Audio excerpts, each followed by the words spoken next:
வாழ்வில் முன்னேற வழி தேடும் அன்பு உள்ளங்களுக்கு என் அன்பு வணக்கம். இது பணமே மந்திரம் சேனல். இன்னைக்கு நாம ஒரு அருமையான பிஸ்னஸ் ஐடியா பார்க்க போகிறோம். இது டிஷ்யூ பேப்பர் மேக்கிங் பிஸ்னஸ் பற்றி தான் இன்னைக்கு பார்க்க போகிறோம். இந்த பிஸ்னஸ் நிறைய இடத்துல இருந்தாலும் இந்த வீடியோவில் நிறைய டீட்டெயில்ஸ் இருக்குது அப்படிங்கிறதுனால வீடியோவை ஸ்கிப் பண்ணாமல் பாருங்கள். அப்படியே சப்ஸ்கிரைப் பண்ணி பெல் பட்டனை கிளிக் பண்ணிட்டு வாங்க, வீடியோக்குள்ளே போகலாம். இன்னைக்கு நம்ம பார்க்கக்கூடியது டிஷ்யூ பேப்பரை எப்படி மேக் பண்ணலாம். அப்போ டிஷ்யூ பேப்பர் அப்படிங்கிறது எத்தனை விதமாக இருக்குது, எங்கெங்கெல்லாம் பயன்படுது அப்படிங்கிறத நம்ம ஃபஸ்ட்டு தெரிஞ்சுக்கணும். சாதாரணமாக கிச்சனில், ரெஸ்டாரண்ட்டில், ஹோட்டல்ஸ், அதுக்கப்புறம் பார்த்திங்கன்னா பியூட்டி பார்லர்ஸ், அதுக்கப்புறம் ஹேண்ட் கர்ச்சீஃபாக யூஸ் ஆகுது, டாய்லெட் டிஷ்யூ பேப்பராக டாய்லெட்டில் டிஷ்யூ பேப்பர் யூஸ் ஆகுது. அதுக்கப்புறம் பார்த்திங்கன்னா ஸ்பா, சலூன், இந்த மாதிரி இடத்துலலாம் என்ன செய்கிறாங்க, இந்த டிஷ்யூ பேப்பரை பயன்படுத்துகிறாங்க. அப்போ இந்த டிஷ்யூ பேப்பரில் எதுவும் அளவு இருக்கா அப்படின்னு சொல்லி பார்த்தீங்கன்னா இருக்குது. கண்டிப்பாக நம்ம எப்படி பயன்படுத்துகிறோமோ அதுக்கு தகுந்த மாதிரியான அளவுகளில் இது என்ன செய்யப்படுது, தயாரிக்கப்படுது. அதாவது 20க்கு 20, 22க்கு 22, 24க்கு 24, 30க்கு 30, 33க்கு 33, 40க்கு 40, இந்த அளவுகள்ல எல்லாம் இந்த டிஷ்யூ பேப்பர்ஸ் என்ன செய்யலாம், தயாரிக்கலாம். இதில் 30க்கு 30 அப்படின்னு சொல்லக்கூடிய அந்த இது வந்து அந்த டிஷ்யூ பேப்பர்ஸ் வந்து மேக்சிமம் அதிகமாக வந்து உங்களுக்கு சேல் ஆகுது. ஓகேங்களா? இதுலேயே பார்த்தீங்கன்னா பிளைன் டிஷ்யூ பேப்பர்ஸும் இருக்குது, அதே பிரிண்டட் டிஷ்யூ பேப்பர்ஸ் இருக்குது. நெக்ஸ்ட்டு பார்த்தீங்க அப்படின்னாக்கா கஸ்டமைஸ்டு, அதாவது நம்ம என்ன வேணுமோ அதை கொடுத்து அதை டிசைன் பண்ணி அதில் நம்ம என்ன செஞ்சுக்கலாம், பிரிண்ட் பண்ணிக்கலாம். இப்போ ஒரு ஹோட்டல் வச்சுருக்கீங்க, ஒரு ரெஸ்டாரண்ட் வச்சுருக்கீங்க, உங்கள் நேம் அதில் வந்து என்ன செஞ்சுக்கலாம், பிரிண்ட் பண்ணிக்கலாம். அதுக்கான ஆப்ஷன்ஸ் எல்லாமே இருக்குது. முன்னாடியெல்லாம் பார்த்தீங்கன்னா இந்த டிஷ்யூ பேப்பர் மேக் பண்ணுறது தனித்தனியாக பண்ணிக்கிட்டு இருந்தாங்க. இப்போ எல்லாம் பார்த்தீங்க அப்படின்னாக்கா உங்களுக்கு ஒரே மிஷினில் ஃபுல்லி ஆட்டோமேட்டிக் மிஷினாக வந்துருச்சு. ஓகேங்களா? டிஷ்யூ பேப்பர் தயாரிக்கிறதுக்கு ஒரே ஒரு மூலப்பொருள் தாங்க வேணும். அது என்னன்னு பார்த்தீங்கன்னா ஜம்போ ரோல் மட்டும்தான் வேணும். இது பார்த்தீங்கன்னா உங்களுக்கு இந்தியா மார்ட்லேயே அவைலபிளாக இருக்குது. 50 ரூபாயிலேருந்து ஒரு 120 ரூபா வரைக்கும் ஒரு கேஜி இதோட ரேட்டாக இருக்குது. இப்போ இது பாருங்கள், இதுதான் டிஷ்யூ பேப்பர் மேக்கிங் மிஷின். இதை நீங்கள் பார்த்தீங்கன்னா உங்களுக்கு புரியும். நம்ம பேப்பர் ரோலை செட் பண்ணிடுறோம். செட் பண்ணதுக்கப்புறம் அது அப்படியே வரும்போது அதுக்கப்புறம் இந்த இடத்துல ஒரு எம்ப்ராசிங் ஆகும். அதுக்கப்புறம் அது வந்து ஃபோல்டிங் ஆகும். நெக்ஸ்ட் வந்து பார்த்தீங்கன்னாக்கா உங்களுக்கு கரெக்டான சைஸில் கட் ஆகும். ஓகேங்களா? இந்த மாதிரி தான் ஆகும். இதில் வந்து பார்த்தீங்கன்னா நீங்கள் பிரிண்ட் வேணும்னாலும் நீங்கள் பிரிண்ட் பண்ணிக்கலாம். அதுக்கான ஆப்ஷன்ஸும் இங்கே இருக்குது. இது பார்த்தீங்கன்னா நீங்கள் பார்க்குறது ஒரு ஃபுல்லி ஆட்டோமேட்டிக் மிஷின். இது என்ன சைஸில் வேணுமோ அந்த சைஸில் நம்ம என்ன செஞ்சுக்க முடியும், செய்ய முடியும். அப்போ இந்த ஜம்போ ரோல் பற்றி பார்த்தோம் இல்லையா, இந்த ஜம்போ ரோல் பார்த்தீங்கன்னா ஒரு 50லேருந்து 120 ரூபாய் வந்துக்கும் விற்கிது ஒரு கேஜி அப்படிங்கிறது. இதில் வந்து 2 டைப் இருக்குது. ஒன்று ஹார்ட் பேப்பர் இருக்குது, சாஃப்ட் பேப்பர் இருக்குது. உங்களுக்கு எப்படி வேணுமோ அதுக்கு தகுந்த மாதிரி வாங்கிக்கலாம். சாஃப்ட் பேப்பர் அப்படிங்கிறது வந்து பார்த்தீங்கன்னா உங்களுக்கு இந்த 5 ஸ்டார் ஹோட்டல்ஸில், ஸ்பாவில், அப்புறம் இந்த பியூட்டி பார்லர்லலாம் அதுதான் யூஸ் பண்ணுறாங்க. ஏன்னா ஸ்கின்னை வந்து ரொம்ப டேமேஜ் பண்ணாமல் இருக்கிறதுக்காக ரொம்ப சாஃப்டாக இருக்கக்கூடிய டிஷ்யூ பேப்பர்ஸை யூஸ் பண்ணுவாங்க. ஓகேங்களா? அந்த மற்ற இடத்துல ஹார்டான டிஷ்யூ பேப்பர்ஸை யூஸ் பண்ணிக்கிறாங்க. அப்போ அதுக்கு தகுந்த மாதிரி நம்ம என்ன பண்ணலாம், இந்த ஜம்போ ரோலை நம்ம செலக்ட் பண்ணிக்கலாம்.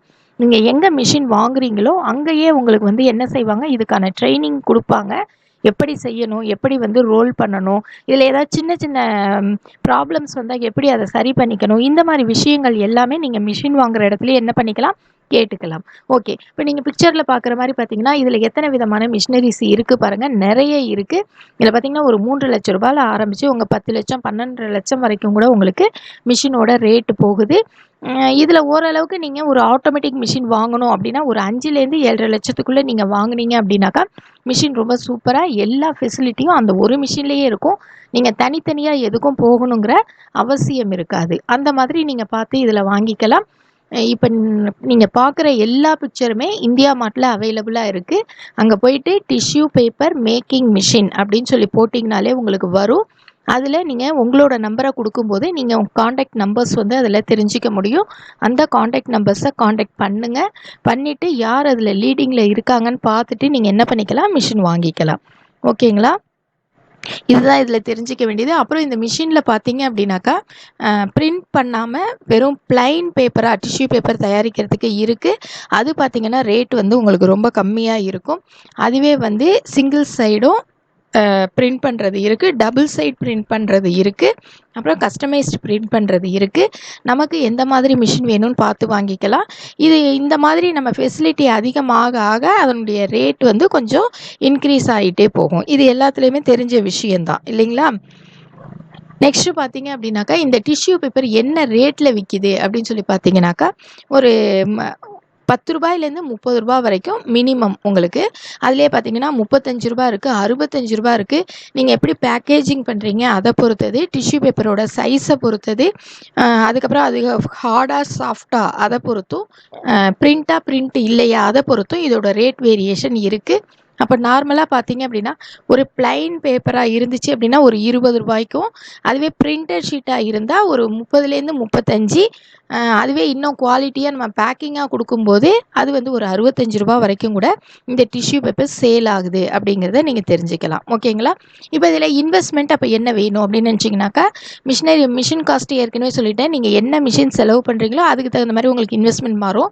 அப்ராக்சிமேட்டாக நீங்கள் ஒரு 5.5 லட்சம் 6 லட்சத்துக்கு நீங்கள் மிஷின் வாங்குறீங்க அப்படின்னா அதுக்கப்புறம் ஒரு ஜிஎஸ்டி ரிஜிஸ்ட்ரேஷன் பண்ணிக்கிற மாதிரி இருக்கும். அந்த மிஷின் வாங்குறதுக்கு ஒரு ஜிஎஸ்டி காஸ்ட் இருக்குது. நெக்ஸ்ட்டு பார்த்தீங்க அப்படின்னாக்கா, இதில் டிரான்ஸ்போர்ட்டேஷன் சார்ஜஸ் இருக்குது. நம்ம மிஷின் கொண்டு வருவதற்கான அந்த டிரான்ஸ்போர்ட்டேஷன் சார்ஜஸ் இருக்குது. இது எல்லாத்தையுமே அப்புறம் நம்ம இட வசதி பார்க்குறது இருக்குது. அப்புறம் ரா மெட்டீரியல்ஸ் இருக்குது. இந்த மாதிரி விஷயங்கள்லாம் சேர்த்து உங்களுக்கு ஒரு 9லேருந்து 12 லட்ச ரூபாய் வரைக்கும் இந்த பிஸ்னஸ் வந்து தொடங்குறதுக்கு நீங்கள் இன்வெஸ்ட் பண்ண வேண்டியிருக்கும். அந்த மாதிரி இன்வெஸ்ட்மெண்ட் பண்ணால் மட்டும்தான் நீங்கள் ஃபுல்லி ஆட்டோமேட்டிக்கில் நீங்கள் ஒர்க் பண்ண முடியும். அப்போ லேபர்ஸ் வந்து நீங்கள் ரொம்ப கம்மியாக யூஸ் பண்ண முடியும். அதே நேரத்தில் பார்த்தா ஒரு ஸ்கில்டு லேபர், ஒரு அன்ஸ்கில்டு லேபர், இந்த மாதிரி நீங்கள் வச்சுக்கிறது ரொம்ப நல்லது. மார்க்கெட்டிங்க்கு கண்டிப்பாக ஒரு ஆள் இருக்கிறது ரொம்ப நல்லது. ஏரியா அப்படின்னு பார்க்கும்போது உங்களுக்கு ஒரு 600 ஸ்கொயர் ஃபீட் இட வசதி இருந்தாக்கா இதுக்கு சௌரியமாக இருக்கும். ஓகேங்களா? இப்போ இன்வெஸ்ட்மெண்ட் நம்ம பார்த்துட்டோம். நெக்ஸ்ட்டு ப்ராஃபிட் என்ன இருக்கும் அப்படின்னு சொல்லிட்டு பார்க்கலாம். இப்போது 1 கேஜி நீங்கள் பேப்பர் ரோல் வாங்குறீங்கன்னு வச்சுக்கோங்க, அதில் 700லேருந்து 1000 பீஸ் வரைக்கும் பண்ணலாம். ஏன்னா இது சைஸ் வேரியேஷன் இருக்குது இல்லையா? நீங்கள் சின்ன சைஸ் பண்ணும்போது அதிகமாக வரும், பெரிய சைஸ் பண்ணும்போது கம்மியாக வரும். ஓகேங்களா? இதில் இந்த பேப்பர் ரோலில் 700லேருந்து 1000 பீஸ்னால் ஒரு பேக் அப்படிங்கிறது 100 பீசஸை வந்து ஒரு பேக்காக நம்ம வைக்கிறோம். அப்போது இதில் இருந்து உங்களுக்கு 7 பேக்லேருந்து 10 பேக் வரைக்கும் நீங்கள் என்ன செய்ய முடியும், வைக்க முடியும். ஓகேங்களா? அப்போது ஒரு பேக்கோட செல்லிங் காஸ்ட் பார்த்தீங்கன்னா 30லேருந்து 35 ரூபாய். அதாவது பிரிண்டடாக இருக்கக்கூடியது 30லேருந்து 35 ரூபாய். நான் பிரிண்டடை வச்சு சொல்கிறேன். நார்மலாக பிளைன் ஷீட் அப்படின்னாக்கா இன்னும் கொஞ்சம் உங்களுக்கு ரேட்டு வந்து குறையும். இதுவே நீங்கள் 10 பேக் அப்போ நீங்கள் பண்ணுறீங்க, அப்படி ஒரு கிலோவில் நம்ம என்ன செய்யலாம், ஒரு 10 பேக் பண்ணலாம். அப்படிங்கும்போது 300லேருந்து 350 ரூபாய்க்கு நீங்கள் என்ன செய்யலாம், அதை சேல் பண்ணலாம். அப்போ இதுக்கான மேக்கிங் காஸ்ட் என்ன, எந்த அளவுக்கு நம்ம இதை செய்கிறோம் அப்படின்னு பார்த்தீங்கன்னா, ஒரு பேக் பண்ணுறதுக்கு உங்களுக்கு 12லேருந்து 13 ரூபா வந்து உங்களுக்கு செலவாகும். அப்போ 10 பேக்குக்கு 120லேருந்து 130 ரூபா வரைக்கும் உங்களுக்கு செலவாகும். ஓகேங்களா? எல்லா செலவும் சேர்த்து தான் இது நான் சொல்லிகிட்டு இருக்கேன். எல்லா செலவும், அதாவது நீங்கள் அந்த ஷீட் பண்ணுறதுக்கு என்னென்ன செலவு இருக்கோ எல்லாம் சேர்த்து தான் நான் சொல்லிகிட்டு இருக்கேன். அப்போது ஒரு பேக்குக்கான ப்ராஃபிட் அப்படின்னு பார்க்கும்போது ஒரு 18லேருந்து 22 ரூபா. எப்படின்னா நீங்கள் 30லேருந்து 35 ரூபா விற்றீங்கன்னா உங்களுக்கு 18லேருந்து ஒரு 22 ரூபா வரைக்கும் உங்களுக்கு ப்ராஃபிட் நிற்கும். அதுவே 10 பேக் அப்படிங்கும்போது 180லேருந்து 220 ரூபா வரைக்கும் நிற்கும். ஒரு 10 கேஜி நீங்கள் ப்ரொடக்ஷன் பண்ணுறீங்க அப்படிங்கும்போது உங்களுக்கு ப்ராஃபிட் பார்த்தீங்கன்னா ஒரு 1800லேருந்து 2200 ரூபா வரைக்கும் இருக்கும். அதுவே 20 கேஜி ஒரு நாளைக்கு ப்ரொடக்ஷன் பண்ணுறீங்க அப்படிங்கும்போது ஒரு 3600லேருந்து 4400 ரூபா வரைக்கும் உங்களுக்கு கிடைக்கும். ஓகேங்களா? அப்போ ஒரு நாளைக்கான ப்ராஃபிட் உங்களுக்கு 4400, அதை 4000 நீங்கள் வச்சுக்கிட்டா கூட ஒரு நாளைக்கான ப்ராஃபிட் 4000 ரூபாய் நீங்கள் இதில் என்ன செய்ய முடியும், பார்க்க முடியும். அப்போ ஒரு மாதத்துக்கு நீங்கள் 1,20,000 ரூபா அந்த ரேஞ்சில் நீங்கள் என்ன பண்ண முடியும், இதில் ப்ராஃபிட் பார்க்க முடியும். ஓகேங்களா? இது அதிகமான காம்படிஷன் இருக்கக்கூடிய தொழிலாக இருக்கிறதுனால இது நீங்கள் நல்லாவே மார்க்கெட்டிங் பண்ணணும். அப்போ தான் இதில் நல்லா நீங்கள் என்ன பண்ண முடியும், ஏர்ன் பண்ண முடியும். எடுத்தவொடனே உங்களுக்கு இவ்வளோ லாபம் கிடைக்குமா அப்படின்னு கேட்டிங்கன்னா கொஞ்சம் சிரமம்தான். ஆனால் இதில் நல்ல மார்ஜின் இருக்கும். அவ்வளோத்தையும் நீங்கள் சேல் பண்ணுறது அப்படிங்கிறது தான் இதில் இருக்கக்கூடிய ஒரு பெரிய விஷயம்.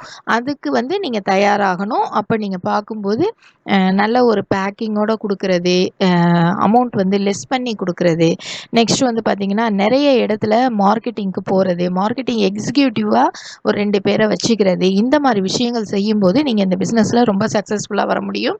அதே நேரத்தில் பார்த்திங்கன்னா ஏற்கனவே சொன்ன மாதிரி ஹோட்டல்ஸ், ரெஸ்டாரண்ட்ஸ், அதுக்கப்புறம் 5 ஸ்டார் ஹோட்டல்ஸ், அதுக்கப்புறம் ஹாஸ்பிட்டல்ஸ், ஃபங்க்ஷன்ஸ், மேரேஜஸ் இந்த மாதிரி இடத்துலலாம் நீங்கள் என்ன பண்ணலாம், இதுக்காக நீங்கள் வந்து கேன்வாஸ் பண்ணலாம். ஆன்லைன் தளங்களையும் நீங்கள் என்ன செஞ்சுக்கலாம், பயன்படுத்திக்கலாம் விற்கிறதுக்கு.